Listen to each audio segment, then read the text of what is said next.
6 डिसेंबर म्हणजे बाबासाहेब आंबेडकरांचा महापरिनिर्वाण दिवस. दुर्दैवाने त्याच दिवशी बाबरी मशीद पाडली गेली होती आणि अनेक लोक हिंदू अर्थात जे हिंदुत्ववादी विचारांचे, हिंदू राष्ट्र विचारांचे आहेत ते विजय दिवस म्हणून साजरा करतात हा दिवस. तर तो विजय दिवस नसून तो काळा दिवस आहे आपल्या देशासाठी, आपल्या घटनेसाठी. याची आठवण राहावी म्हणून हा एक व्हिडिओ आहे.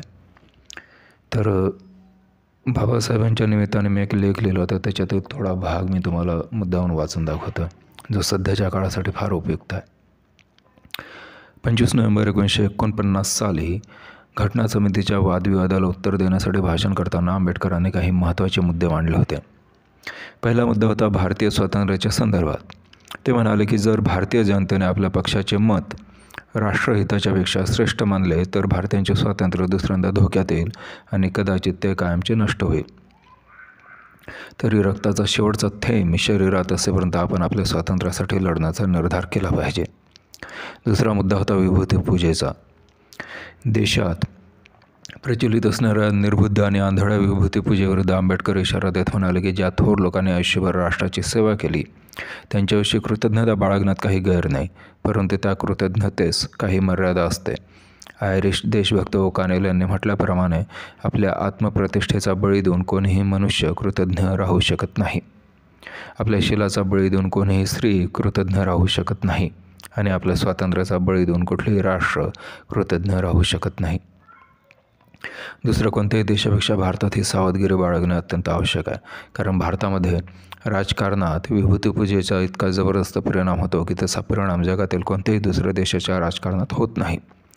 धर्मामध्ये भक्ती ही आत्म्याला मुक्ती मिळवण्याचा मार्ग असू शकेल, परंतु राजकारणात भक्ती अथवा विभूतीपूजा हा अधोगतीचा अंती हुकुमशाहीचा निश्चित मार्ग आहे म्हणून समजावे. भक्ती ही खोडचट गोष्ट आहे. भक्तीने त्यांना तेजहीन बनवले आहे. देवभोळेपणाच्या वृत्तीमुळे त्यांचे मज्जातंतू ठिसूळ, क्षीण, निदुर्बळ झाले आहेत. असा उपदेश आंबेडकर आपल्या अनुयायांना करत. भारतीय स्वातंत्र्याच्या व इथल्या राजकीय विभूतीपूजेच्या संदर्भातील आंबेडकरांची मते आजही लागू पडतात. आपले सर्व राजकीय पक्ष आणि राजकीय नेते याची उत्तम उदाहरणे आहेत. त्याला कोणीही अपवाद नाही. देव न मानणाऱ्या बुद्धाचा आपण भगवान बुद्धामध्ये रूपांतर केलं आहे. हिंदूंनी तर नंतर त्याचा 9वा अवतार म्हणून गौरव केला आहे. बुद्धाने तर आंबेडकरांच्या आधी जवळपास 2500 वर्षापूर्वी सांगितलं होतं, अहवालाची साक्ष नको, परंपरेवर विसंबने नको, अनुमान नको, तर्क नको, शक्यता संभव नको, धर्मग्रंथांचा अधिकार नको, आदर्शवाद नको, गुरु म्हणून भाबळा भक्तिभावही नको. ज्या गोष्टी अहितकारक चूक आहेत अशी तुमची खात्री आहे त्यांचा त्याग करा आणि ज्या गोष्टी हितकारक, योग्य आणि बरोबर आहेत अशी तुमची खात्री आहे त्यांचा स्वीकार करा. आपण या दोन्ही महात्म्यांचा उपदेश पाळण्यात पूर्णपणे अपयशी ठरलो आहोत. तर बाबासाहेबांचे हे विचार मला वाटतं की आजही उपयुक्त आहेत आणि त्यांची एक कविता मी नेहमी वाचून दाखवत असतो सगळीकडे, ती इथे वाचून दाखवतो तुमच्यासाठी. बाबा, तुझं संविधान आहे सोबतीला म्हणून निर्धोकपणे गाऊ शकतो आम्ही विद्रोहाची गाणी. विचारू शकतो उन्मत्त सत्तेला निर्भयपणे प्रश्न आणि दाखवू शकतो डोळे मुजोर शिरजोरांना. तुझी मूर्ती पाहिले की विश्वास बसतो की माणसानं ठरवलंच तर बदलू शकतो तो त्याचं भाग्य. धुळीस मिळवू शकतो तो डोंगर अडचणींचा आणि एका उंजळीत पिऊ शकतो समुद्र उपेक्षांचा. आकाशाचा निळा रंग उगाच शोभून दिसत नाही तुला. मानवतेचा आभाळ कवेत घेण्याची छाती तुझेच होते.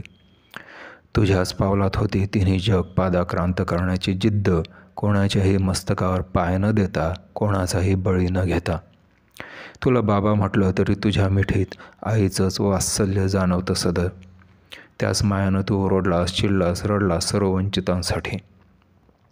आणि तू जेव्हा आणलीस समता, स्वातंत्र्य, बंधुतेची भागीरथी, तेव्हा कोणत्याही भेदभावाविना नाव घातलंस तू सर्वांनाच. मी तुझ्या कधी पाया पडलो नाही, पडणारही नाही. माणसांच्या पाया पडण्यापेक्षा पडलेल्या माणसांना उचलण्यास तू सांगितलं. तुझी पूजा मी केली नाही की जय जयकारही केला नाही, करणारही नाही, कारण तू दाखवलेला स्वाभिमानाचा रस्ता चालण्यातच मी मग्न आहे. धन्यवाद.